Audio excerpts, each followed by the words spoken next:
20h30, l'information reprend ses droits sur la chaîne sénégalaise. Bonsoir et bienvenue à tous et à tous. Voici le sommaire de la grande édition. Violence en République centrafricaine, Amnesty International dénonce dans son rapport 2013-2014 des personnalités dont les anciens présidents du pays, François Bozizé et Michel Djotodia. L'organisation internationale plaide pour la restauration de la justice en Centrafrique afin que toute personne soupçonnée d'avoir des atrocités soit punie.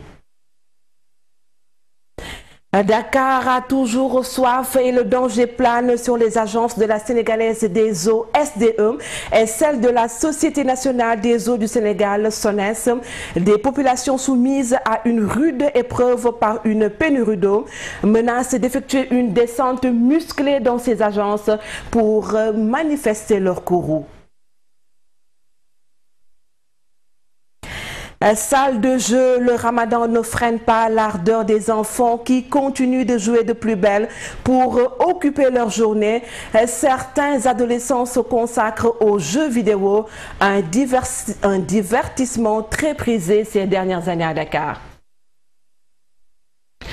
Sur l'international affaire d'espionnage américain, Berlin expulse le chef des services secrets des États-Unis en Allemagne. Voilà qui ne va pas apaiser les relations déjà tendues entre les deux pays. Cette expulsion survient après la découverte en seulement 5 jours de 2 cas possibles d'espionnage d'agents allemands en faveur des agences de renseignement américains.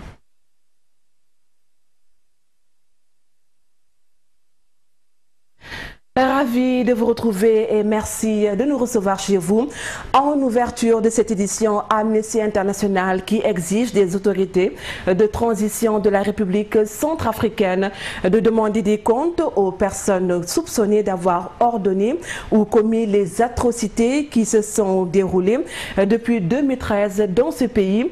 En effet, les membres de cette structure de défense des droits humains demandent que des enquêtes soient ouvertes afin que les responsables de ces crimes soient poursuivis et punis pour qu'enfin la République centrafricaine puisse remettre de la folie meurtrière dont elle est le théâtre depuis 2013. Mohamedou Diallo et Mariam Messi, compte rendu. Entre 2013 et 2014, des milliers de personnes sont mortes suite au conflit centrafricain. À ce titre, l'Amnesty International, sur la base de centaines de témoignages, a listé une vingtaine de responsables soupçonnés d'être les commanditaires de ces atrocités, afin que la justice soit dite dans cette histoire.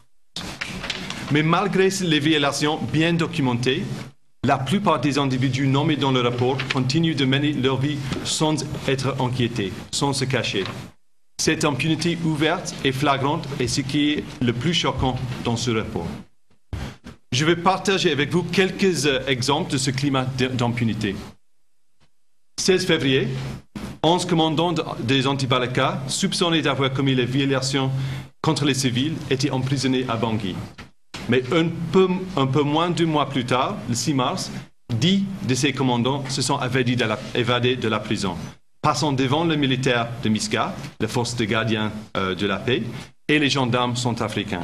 Les détenus n'étaient même pas armés et les forces qui gardaient la prison n'ont rien fait pour les en empêcher. En plus, l'organisation internationale préconise des recommandations basées essentiellement sur des principes d'équité. Il n'y a pas de système judiciaire fonctionnel en RCA depuis des années. Et nous voyons les résultats aujourd'hui.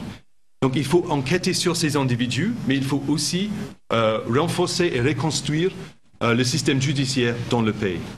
Malgré la présence des forces internationales de maintien de la paix, la violence n'a pas cessé en Centrafrique, suffisant pour que Seydi Gassama appelle les États africains à s'impliquer davantage dans les processus de recherche de la paix.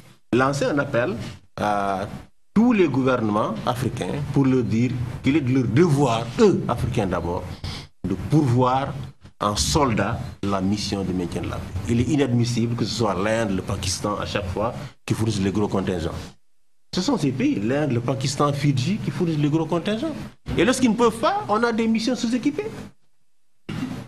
Il faut que les Africains prennent enfin cette affaire en main. Que l'on sache que lorsque nous créons des malheurs dans notre continent, on doit être en avant des gens qui éteignent le feu. L'Amnesty International appelle aussi les autorités à créer un tribunal hybride composé d'experts centrafricains et internationaux pour juger les crimes de droit international et aider à renforcer le système judiciaire. Aussi, l'organisation internationale demande qu'aucune personne soupçonnée ne fasse partie du gouvernement de transition de la République centrafricaine. Nous restons dans le domaine de la justice. Le ministre de la Justice, Sidiki Kaba, qui a déclaré ce jeudi à Dakar que la Cour pénale internationale CPI devrait faire prévaloir sa compétence dans toutes les parties du monde au lieu de ne cibler qu'une seule région. Les poursuites ne peuvent pas être limitées à une région. Le bureau du procureur de la CPI doit visiter tous les lieux de crime en Afghanistan, en Irak, au Proche-Orient, en Ukraine et ailleurs, a soutenu le ministre de la Justice. Il s'exprimait à l'ouverture d'une conférence internationale sur le thème « Justice internationale, réconciliation et paix en Afrique, la CPI et au-delà ». Cette conférence, organisée à l'initiative du Conseil pour le développement de la recherche en sciences sociales en Afrique, se poursuivra jusqu'à samedi. Le ministre de la Justice constate que pour certains, la CPI instaure un impérialisme judiciaire et, comme la Banque mondiale et le Fonds monétaire international, a été créée pour punir les chefs d'État récalcitrants dans certains domaines. Nous parlons tout à fait d'autre chose, par exemple des acteurs du secteur agroalimentaire qui ont fait face à la presse ce jeudi dans le cadre des préparatifs de la 3e édition du Finovar, ce forum qui vise la transformation des produits locaux en produits de qualité s'inscrit dans le cadre des activités du 15e sommet de la francophonie prévu en novembre prochain. Cette rencontre qui se tiendra du 16 au 18 juillet regroupera différents experts du domaine durant 3 jours. Amina Gueye pour les détails. Produire local, consommer local afin d'obtenir une autosuffisance alimentaire au Sénégal en particulier et en Afrique en général, mais aussi compétir sur le marché international, un objectif fixé à travers cette 3e édition du Finovar, forum international sur la promotion des innovations et des partenaires dans le secteur agroalimentaire et des agro-ressources qui se déroulera du 16 au 18 juillet prochain. L'objectif du Forum international sur les innovations et les partenariats dans le secteur de l'agriculture, de l'agroalimentaire et des agro-ressources est de mettre en synergie l'ensemble des acteurs selon l'approche chaîne de valeur de la production jusqu'à la transformation. C'est de regrouper ces acteurs qui vont échanger afin de trouver les voies et moyens pour améliorer la qualité, la productivité et la compétitivité de nos matières premières.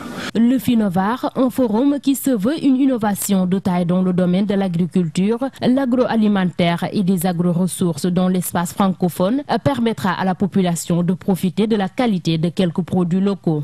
Dans la perspective du 15e sommet de la francophonie, toute la problématique en termes de coopération dans le domaine agroalimentaire et en termes d'innovation, à la fois sur le plan qualitatif et sur le plan quantitatif. Et ceci est important parce qu'il y a là une synergie d'expérience, une synergie de pratique en matière agroalimentaire. Un programme large et varié sera développé durant ces 3 jours. Le Finovar 2014 sera organisé sous forme de panel. Il y aura 2 panels. Un panel qui va se charger de réfléchir sur l'état des lieux. Et le deuxième panel sera consacré aux interactions qu'on doit mettre en œuvre sur l'ensemble de la chaîne de valeur. Ensuite, il y aura un panel numéro 3 qui va se charger de réfléchir sur la création du réseau, des acteurs de l'innovation. Ce forum sera un espace d'échange qui va fédérer beaucoup d'acteurs évoluant dans ce secteur. Ainsi, les résultats obtenus lors de cette rencontre seront d'une importance capitale pour le développement économique et social de l'Afrique et qui est déjà généreuse en ressources naturelles. Merci Ndeye Amina Gueye. Dans le reste de l'actualité, sachez également que malgré les assurances des autorités de la sénégalaise des eaux SDE d'un retour à la normale définitive à Dakar et ses environs plutôt, la pénurie d'eau perdure dans certains quartiers de la capitale tels que Grand Yoff et Liberté 6 Extension où les populations continuent de vivre le martyre. Face à cette situation, les habitants interpellent à nouveau l'État et menace de passer à la vitesse supérieure, nous dit notre reporter Mohamedou Diallo. Depuis bien avant le mois de Ramadan, l'eau n'a pas coulé de robinet au quartier Liberté 6 Extension. Un véritable casse-tête pour les habitants. Depuis le début du mois du Ramadan, c'est un calvaire pour nous. Depuis le début, on n'aura pas d'eau. À chaque fois, il y a la voiture citerne qui nous amène de l'eau. Bon, c'est dur, vraiment c'est dur pour nous. Mais c'est difficile, c'est très difficile. Même pas d'eau pour faire même la toilette. On est obligé de mettre l'eau dans les bidons. Bon, aller chercher l'eau, aller chez les citernes. Il y a plein de choses. On vit difficilement. Et quand tu ne payes pas l'eau, 2 jours après, ils viennent couper l'eau. Sans hésitation. Nous sommes vraiment fatigués. En ce mois de Ramadan, on est obligé d'acheter les sachets d'eau et on fait tout avec.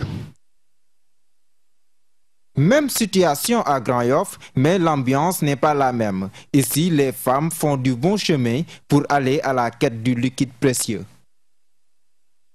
On se réveille à 4 heures du matin pour aller chercher de l'eau. C'est vraiment difficile. La SDE doit savoir que l'eau est indispensable à la vie.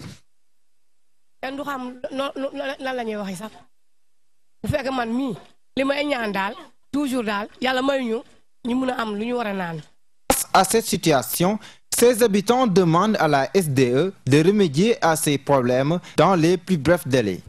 Bon, moi, je lançais seulement un appel, n'est-ce pas, à la SDE d'aider la population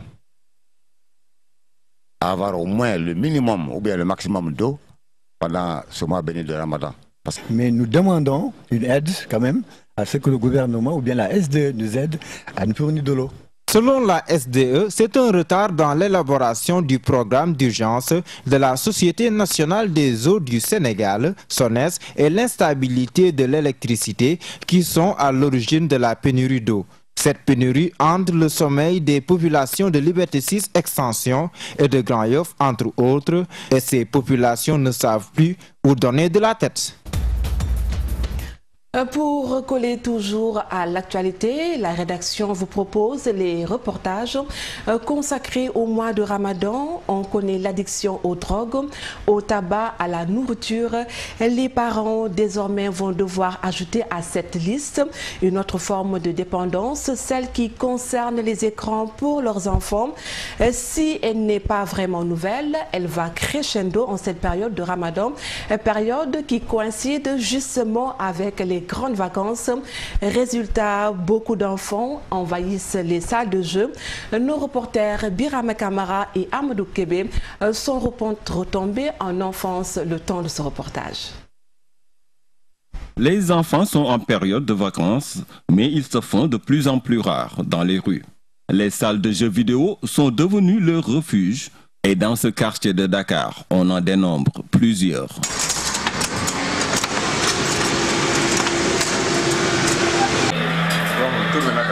Man Jogay laa dugg. Jogay waaw. waaw lan laa leen fekk ngeen di def nii loolu di joué nii. ñun play la ñuy joué play. waaw. play bi xanaa yéen affaire football rek moo leen intéressé.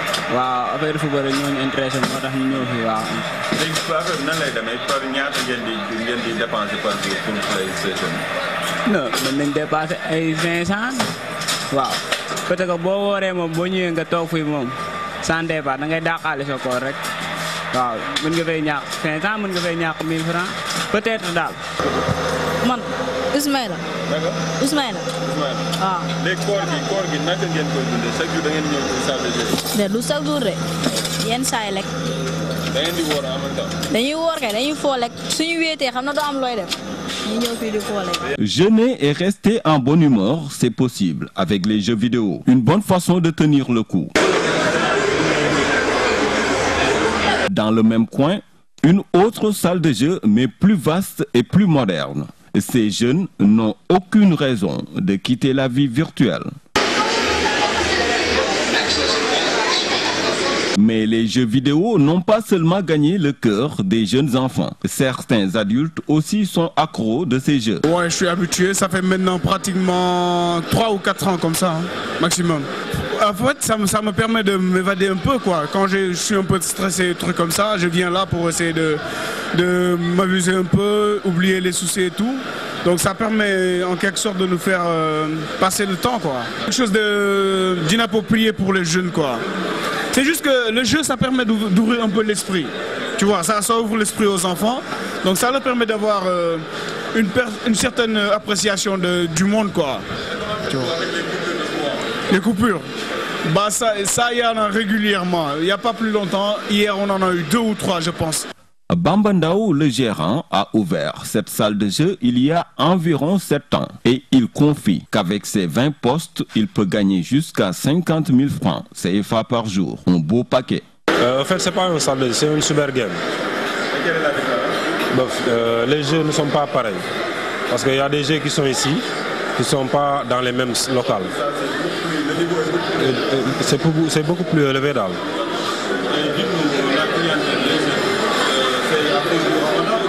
Non, c'est toujours comme ça.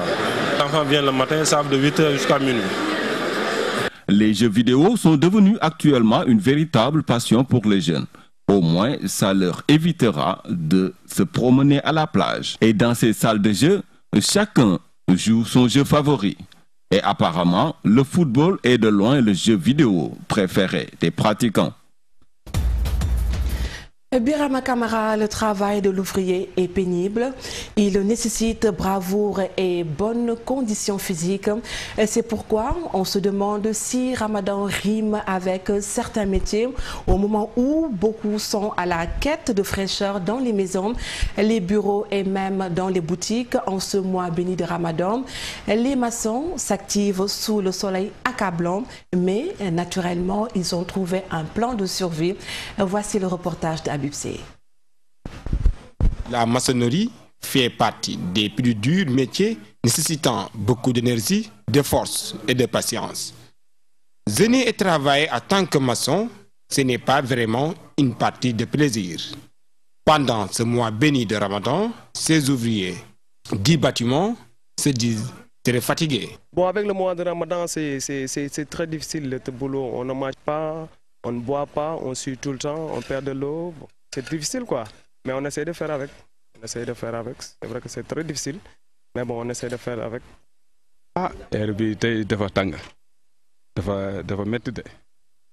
C'est vraiment dur. Rester des heures à travailler sans boire, avec le mois de Ramadan, c'est vraiment difficile.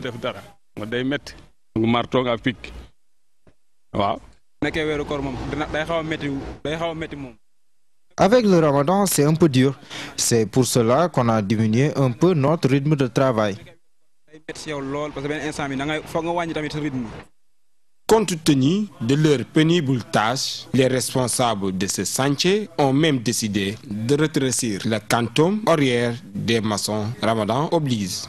Les horaires changent. Par exemple, d'habitude, on commençait à 8h. Maintenant, avec le mois de Ramadan, on commence à 7h pour arrêter vers 14h30, 15h. Mais si c'était en temps normal, on allait commencer à 8h et arrêter à 16h.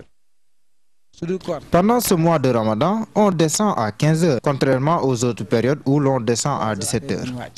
On a diminué nos heures de travail.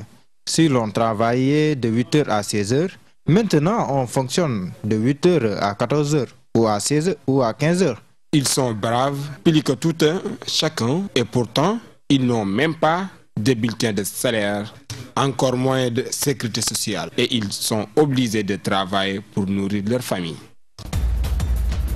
Nous ouvrons la page internationale de cette édition, je vous le disais au sommaire. Voilà qui ne va pas apaiser les relations déjà tendues entre les deux pays.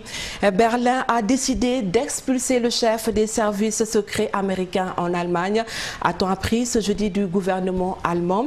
Cette expulsion survient après la découverte en seulement 5 jours de 2 cas possibles d'espionnage d'agents allemands en faveur des agences de renseignement américaines.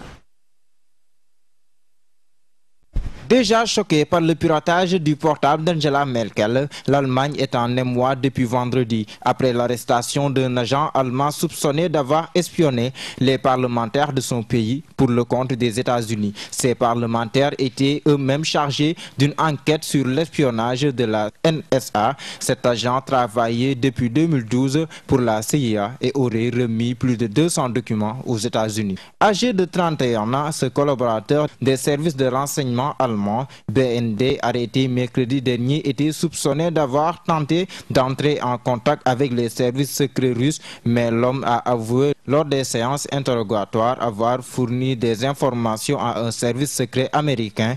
Le ministère allemand des Affaires étrangères a convié l'ambassadeur des États-Unis à Berlin pour une discussion. Lundi, la chancelière Angela Merkel a jugé la situation grave. Elle estime que si les informations sont exactes, ce serait une affaire grave. Il s'agira alors, à ses yeux, d'une évidente contradiction avec ce qu'elle considère être une coopération de pleine confiance entre agences de renseignement et partenaires. De leur côté, les États-Unis ont assuré qu'ils collaboreraient avec Berlin pour résoudre ce différend. Ces révélations ont suscité de vives réactions dans le monde politique, notamment avec les rangs de l'opposition qui ont appelé la coalition gouvernementale d'Angela Merkel à réagir, car la responsable du groupe estime que si ce soupçon est avéré, il s'agira alors d'un revers considérable pour le BND et le gouvernement fédéral.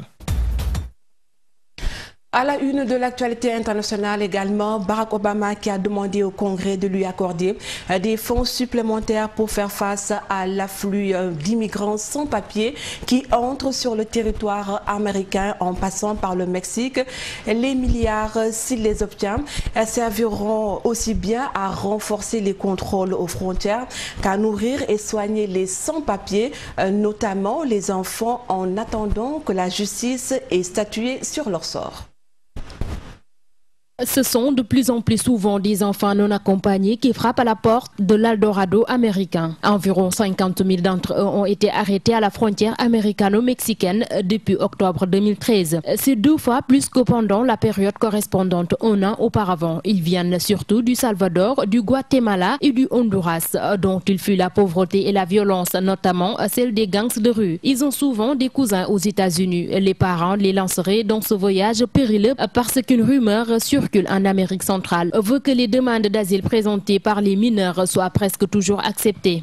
Les groupes de soutien aux immigrations s'opposent à une expulsion expéditive, tandis que la plupart des élus républicains, de même que bon nombre de démocrates, veulent qu'on envoie aux candidats à l'immigration clandestine un message de dissuasion fort justement pour dissiper la rumeur voulant qu'on entre aux États-Unis comme dans un moulin. Le nombre d'enfants traversant la frontière américano-mexicaine a considérablement augmenté depuis le printemps. Les autorités américaines ont été obligées d'en placer des centaines dans les bases militaires ou dans de grands entrepôts désaffectés. En Californie et ailleurs, des convois d'enfants ont été accueillis par des manifestants qui souhaitent qu'on refoule sans cérémonie toute cette marmaille dans le sud. Le gouvernement du Texas, Rick Perry, considère l'afflux d'enfants sans papier comme une menace à la sécurité nationale. Certes, ce politicien de droit a parlé de crise humanitaire à l'instar du président Obama, mais il prône le renvoi massif et rapide des enfants dans leur pays d'origine. Il dit craindre les épidémies et met en garde contre une infiltration de membres des cartels de la drogue. Certains des bambins ont à peine plus de 3 ans. La mouvance conservatrice reproche au gouvernement de Barack Obama d'avoir évolué vers une attitude plus accueillante envers les enfants non accompagnés. La réforme des lois sur l'immigration proposée par le président prévoit une procédure permettant aux sans-papiers de devenir citoyens et un accueil plus généreux pour les enfants débarquant au pays en échange d'un renforcement de la frontière. Cette réforme est bloquée au Congrès. Amnesty International a dénoncé dans un rapport encore le fait que l'Europe se transforme en une forteresse qui n'accueille les nouveaux venus qu'au compte-gouttes. Cette fermeture à l'immigration régulière force les candidats à l'immigration à gagner le continent par des moyens clandestins et dangereux. Le reste de l'actualité, c'est avec nos confrères de l'AFP. Comment enrayer l'escalade à Gaza? C'est l'épineuse question à l'ordre du jour d'une réunion d'urgence du Conseil de sécurité de l'ONU. Les raids israéliens répondent aux salves de roquettes lancées par le Hamas et son allié le djihad islamique, faisant en 3 jours plus de 80 victimes palestiniennes. Ce nouveau cycle de violence est le plus grave depuis fin 2012. Après les principales îles de l'archipel du Japon, c'est vers Tokyo que se dirige le typhon Neoguri, une capitale sous alerte sur laquelle des trombes d'eau ont commencé à s'abattre. Un peu moins puissant depuis 24 heures, mais toujours dangereux, Neoguri a déjà tué au moins 7 personnes sur son passage. Le ouf de soulagement des représentants de l'économie corse après le vote mettant fin à la grève de la SNCM. Après un mouvement de 17 jours, les traversées vers l'île de Beauté devraient reprendre dès jeudi soir. Mais les syndicats exigent d'être rapidement reçus par Manuel Valls. Leur souhait, qu'une solution pérenne soit trouvée pour la compagnie maritime en difficulté. Nouveau plancher historique pour le livret A. Début août, son taux sera abaissé de 1,25 à 1%. Faiblesse de l'inflation oblige, la rémunération du livret aurait dû descendre mécaniquement à 0,50%. Mais Bercy explique vouloir limiter la chute, notamment pour protéger le pouvoir d'achat. Luis Suarez reste hors jeu. La FIFA a rejeté les appels de l'international uruguayen et de sa fédération. Il contestait les sanctions infligées pour avoir mordu un joueur italien lors du mondial. 9 matchs de suspension en sélection et 4 mois d'interdiction de toute activité liée au football, peine maintenue. Le coup de dent de Suarez avait provoqué des réactions dans le monde entier et une vague de soutien dans son propre pays, notamment celui de José Mujica, le chef de l'État. La transition est toute trouvée. Voici la page sportive de la grande édition.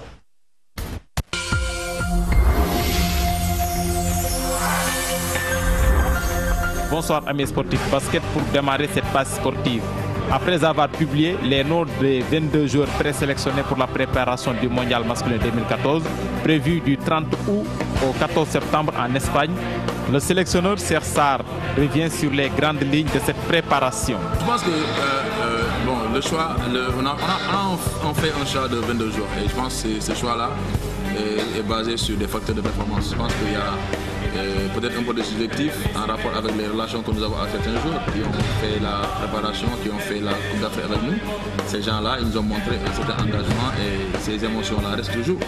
Mais malgré tout, c'est des gens qui devraient avoir une certaine qualité dans le jeu, en leadership pour qu'ils reviennent.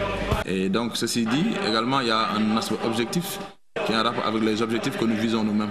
Et c'est ces raisons qui nous ont poussés en dehors des qualités techniques, tactiques du joueur et le projet de jeu que nous avons, le projet de groupe, d'équipe du moins que nous avons, parce qu'on n'a pas le groupe, on n'a pas d'équipe. Donc c'est le groupe qu'on a pour l'amener à un projet d'équipe fiable. Et maintenant, c'est vrai que la préparation c'était extrêmement, qu'on appelle le scouting, le fait de recruter ces joueurs-là c'est extrêmement difficile. Ça demande beaucoup de connaissances, de la communication et tout. Mais je pense que mes collaborateurs ont fait un excellent travail.